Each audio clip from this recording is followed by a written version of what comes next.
ओम शांति। 8 अगस्त 2022। अभी पढ़ेंगे प्यारे प्यारे मीठे मीठे शिव बाबा की मुरली। मीठे बच्चे, बाप आए हैं तुम्हारा ज्ञान योग से सच्चा श्रृंगार करने।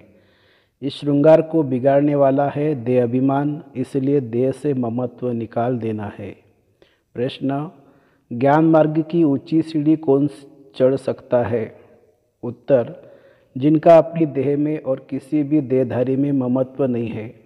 एक बाप से दिल की सच्ची प्रीत है, किसी के भी नाम रूप में नहीं फंसते हैं, वही ज्ञान मार्ग की ऊंची सीढ़ी चढ़ सकते हैं। एक बाप से दिल की मोहब्बत रखने वाले बच्चों की सब आशाएं पूरी हो जाती है। नाम रूप में फंसने की बीमारी बहुत कड़ी है, इसलिए बाप दादा वार्निंग देते हैं, बच्चे तुम एक दो के नाम रूप में फंस अपना पद भ्रष्ट मत करो। गीत है, तुम्हें पाके हमने जहान पा लिया, जमी तो जमी आसमान पा लिया। ओम शांति। मीठे मीठे बच्चे तो इस गीत के अर्थ को अच्छी तरह से जान गए होंगे, फिर भी बाबा एक एक लाइन का अर्थ बताते हैं। इन द्वारा भी बच्चों का मुख खुल सकता है। बड़ा सहज अर्थ है। अब तुम बच्चे ही बाप को जानते हो। तुम कौन? ब्राह्मण ब्राह्मणिया शिववंशी तो सारी दुनिया है। अब नई रचना रच रहे हैं। तुम सन्मुख हो। तुम जानते हो बेहद के बाप से ब्रह्मा द्वारा हम ब्राह्मण ब्राह्मणियाँ सारे विश्व की बादशाही ले रहे हैं। आसमान तो क्या, सारी धरती, उनके बीच सागर नदियाँ भी आ गए हैं। बाबा हम आपसे सारे विश्व की बादशाही ले रहे हैं, पुरुषार्थ कर रहे हैं। हम कलब कलब बाबा से वर्षा लेते हैं। जब हम राज्य करते हैं तो सारे विश्व पर हम भारतवासियों का ही राज्य होता है और कोई भी नहीं होते, चंद्रवंशी भी नहीं होते। सिर्फ सूर्यवंशी लक्ष्मी नारायण का ही राज्य है, बाकी तो सब बाद में आते हैं। यह भी अभी तुम जानते हो। वहाँ तो या कुछ भी नहीं पता नहीं रहता है। यह भी नहीं जानते कि हमने यह वर्षा किससे पाया। अगर किससे पाया तो फिर कैसे पाया, यह प्रश्न उठता है। सिर्फ यह समय है जबकि सारी सृष्टि चक्र की नॉलेज है, फिर यह गुम हो जाएगी। अभी तुम जानते हो कि बेहद का बाप आया हुआ है, जिनको गीता का भगवान कहा जाता है। भक्ति मार्ग में पहले सर्वशास्त्रमय शिरोमणि गीता ही सुनते हैं। गीता के साथ भागवत महाभारत भी है। यह भक्ति भी बहुत समय के बाद शुरू होती है। आहिस्ते आहिस्ते मंदिर बनेंगे, शास्त्र बनेंगे, 300-400 वर्ष लग जाते हैं। अभी तुम बाप से सन्मुख सुनते हो, जानते हो परमपिता परमात्मा शिव बाबा ब्रह्मा तन में आए हैं। हम फिर से आकर उनके बच्चे ब्राह्मण बने हैं। सतयुग में यह नहीं जानते कि हम फिर चंद्रवंशी बनेंगे। अभी बाप तुमको सारे सृष्टि का चक्र समझा रहे हैं। बाप सृष्टि के आदि मध्य अंतों को जानते हैं। उनको कहा ही जाता है जानी जाननहार, नॉलेजफुल। किसकी नॉलेज है यह कोई भी नहीं जानते हैं। सिर्फ नाम रख दिया है कि गॉड फादर इज नॉलेजफुल। वह समझते हैं कि गॉड सभी के दिलों को जानने वाला है। अभी तुम जानते हो हम श्रीमत पर चलते हैं। बाप कहते हैं मामे कम याद करो, जिसको तुम आधा कल्प से याद करते आए हो। अब तुमको ज्ञान मिलता है तो भक्ति छूट जाती है। दिन है सतयुग, रात है कलयुग। पाँव नरक तरफ, मुंह स्वर्ग तरफ। पियर घर से होकर ससुर घर आएंगे। यहाँ पिया शिव बाबा आते हैं श्रृंगार कराने, क्योंकि श्रृंगार बिगड़ा हुआ है। पतित बनते तो श्रृंगार बिगड़ जाता है। अभी पतित पापी नीच बन पड़े हैं। अब बाप द्वारा तुम मनुष्य से देवता बन रहे हो, बेगुनी से गुणवान बन रहे हो। जानते हो बाप को याद करने से और समझने से हम कोई भी पाप नहीं करेंगे, कोई तमोप्रधान चीज़ नहीं खाएंगे। मनुष्य तीर्थों पर जाते हैं तो कोई बैगन छोड़ आते हैं, कोई मांस छोड़ आते हैं। यह है 5 विकारों का दान, क्योंकि देह अभिमान सबसे बड़ा खराब है। घड़ी घड़ी देह में ममत्व पड़ जाता है। बाप कहते हैं बच्चे इस देह से ममत्व छोड़ो। देह का ममत्व नहीं छूटने से फिर और देहधारियों से ममत्व लग जाता है। बाप कहते हैं बच्चे एक से प्रीत रखो, औरों के नाम रूप में मत फंसो।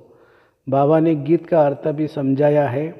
बेहद के बाप से फिर से बेहद के स्वर्ग की बादशाही ले रहे हैं। इस बादशाही को कोई हमसे छीन नहीं सकता। वह दूसरा कोई है ही नहीं, छीनेंगे कैसे। अभी तुम बच्चों को श्रीमत पर चलना है। न चलने से याद रखना कि उच्च पद कभी पा नहीं सकेंगे।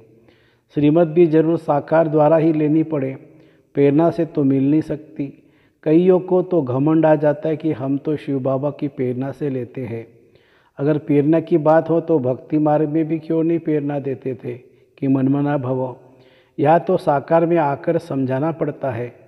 साकार बिगर मत भी कैसे दे सकते हैं। बहुत बच्चे बाप से रूठकर कहते हैं हम तो शिव बाबा के हैं। तुम जानते हो शिव बाबा ब्रह्मा द्वारा हमको ब्राह्मण बनाते हैं। पहले बच्चे बनते हैं ना, फिर समझ मिलती है कि हमको दादे का वर्षा मिल रहा है इन द्वारा।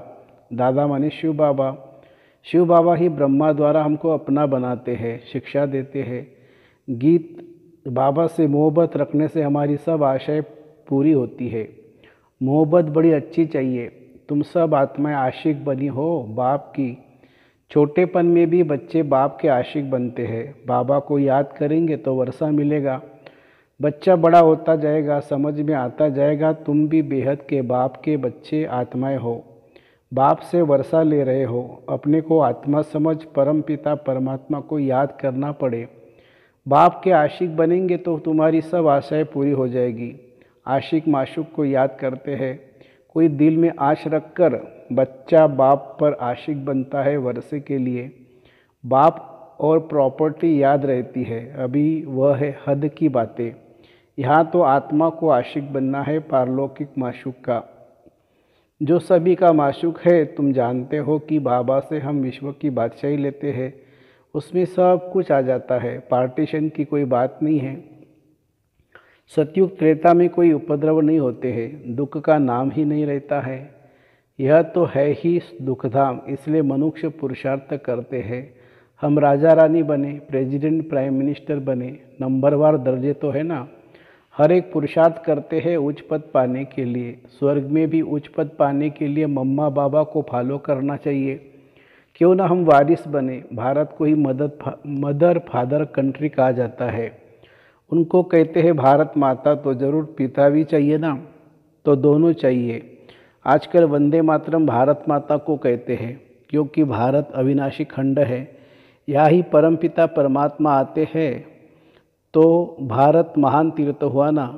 तो सारे भारत की वंदना करनी चाहिए, परंतु यह ज्ञान कोई में है नहीं। वंदना की जाती है पवित्र की। बाप कहते हैं वंदे मातरम, शिव शक्तियाँ तुम हो जिन्होंने भारत को स्वर्ग बनाया है। हर एक को अपनी जन्मभूमि अच्छी लगती है ना, तो सबसे ऊंची भूमि यह भारत है, जहाँ बाप आकर सबको पावन बनाते हैं। पतितों को पावन बनाने वाला एक ही बाप है। बाकी धरनी आदि कुछ नहीं करती, सबको पावन बनाने वाला एक ही बाप है जो यहाँ आते हैं। भारत की महिमा बहुत भारी है। भारत अविनाशी खंड है, यह कब विनाश नहीं होता है। ईश्वर भारत में ही आकर शरीर में प्रवेश करते हैं, जिसको भागीरथ नंदीगण भी कहते हैं। नंदीगण नाम सुन उन्होंने फिर जानवर रख दिया है। तुम जानते हो कलब कलब बाप ब्रह्मा तन में आते हैं। वास्तव में जटाएं तुमको है, राज ऋषि तुम हो। ऋषि हमेशा पवित्र रहते हैं। राज ऋषि हो, घर बार भी संभालना है। धीरे धीरे पवित्र बनते जाएंगे। वह फट से बनते हैं क्योंकि वह घर बार छोड़कर जाते हैं। तुमको ग्रस्त व्यवहार में रहते पवित्र बनना है।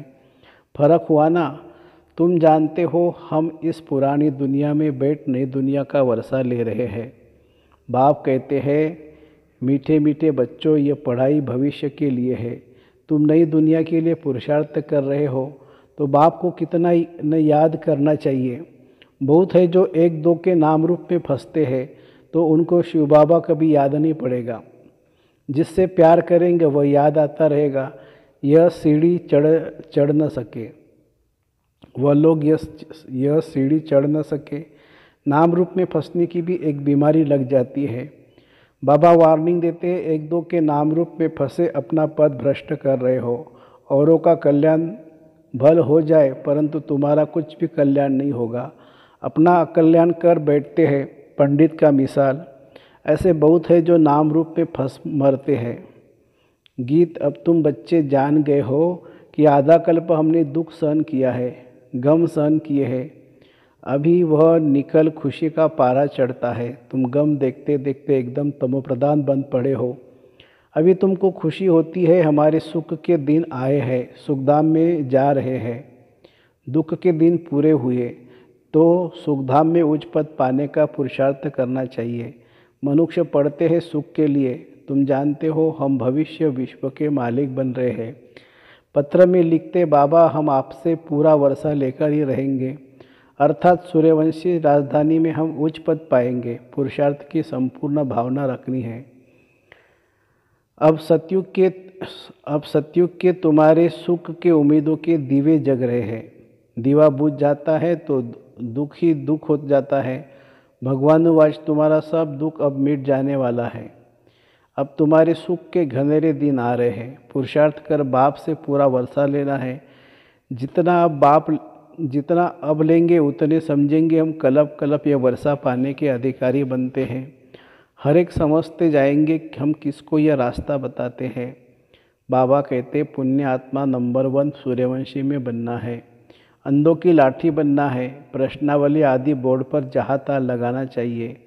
एक बाप को सिद्ध करना है, वही सबका बाप है।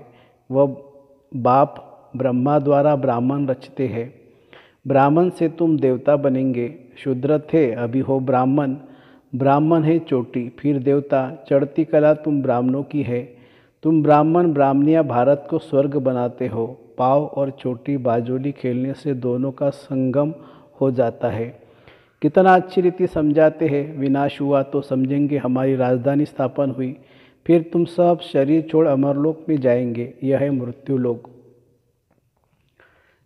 जब से मोहब्बत हुई है, इसका यह मतलब नहीं कि पुरानी मोहब्बत वाले उच्च पद पाएंगे और नई मोहब्बत वाले कम पद पाएंगे। नहीं, सारा मदार पुरुषार्थ पर है। देखा जाता है बहुत पुराने से नए तीखे जाते हैं, क्योंकि देखेंगे कि बाकी समय बिल्कुल थोड़ा है तो मेहनत करने लग पड़ते हैं। पॉइंट्स भी सहज मिलती जाती है। बाप का परिचय दे समझाएंगे तो गीता का भगवान कौन? शिव व श्री कृष्ण। वह है रचिता, वह है रचना, तो जरूर रचता को भगवान कहेंगे ना। तुम सिद्ध कर बताएंगे यज्ञ जप तप शास्त्र आदि पढ़ते नीचे उतरते आए हो।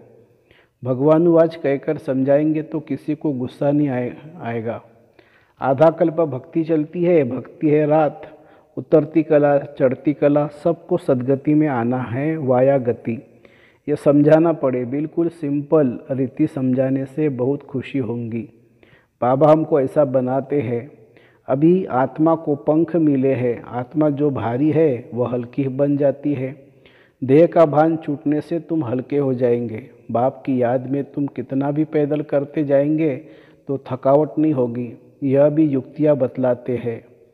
शरीर का भान छूट जाने से हवा मिसल उड़ते रहेंगे। अच्छा, मीठे मीठे सिखिलदे बच्चों प्रति माता पिता बाप दादा का याद प्यार और गुड मॉर्निंग। रूहानी बाप की रूहानी बच्चों को नमस्ते। हम रूहानी बच्चों की रूहानी माता पिता बाप दादा को याद प्यार, गुड मॉर्निंग और नमस्ते बाबा नमस्ते। धारणा के लिए मुख्य सार। देहाभिमान वश कभी भी रूठना नहीं है। साकार द्वारा बाप की मत लेनी है। एक परमात्मा माशूक का सच्चा आशिक बनना है। दूसरी पॉइंट है, घर बार संभालते राज ऋषि बनकर रहना है। सुखधाम में जाने की पूरी उम्मीद रख पुरुषार्थ में संपूर्ण भावना रखनी है। वरदान। माया की बड़ी बात को भी छोटी बनाकर पार करने वाले निश्चय बुद्धि विजयी भव। कोई भी बड़ी बात को छोटा बनाना या छोटी बात को बड़ा बनाना अपने हाथ में है। किसी किसी का स्वभाव होता है छोटी बात को बड़ी बनाना, और कोई बड़ी बात को भी छोटा बना देते हैं। तो माया की कितनी भी बड़ी बात सामने आ जाए, लेकिन आप उससे बड़े बन जाओ तो वह छोटी हो जाएगी। स्वस्थिति में रहने से बड़ी परिस्थिति भी छोटी लगेगी और उस पर विजय पाना सहज हो जाएगा। समय पर याद आए कि मैं कल्प कल्प का विजय हूँ तो इस निश्चय से विजयी बन जाएंगे। स्लोगन है, वरदाता को अपना सच्चा साथी बना लो तो वरदानों से झोली भर जाएगी। वरदाता को अपना सच्चा साथी बना लो तो वरदानों से झोली भर जाएगी। अच्छा, ओम शांति शांति शांति। शुक्रिया बाबा, शुक्रिया, थैंक यू बाबा।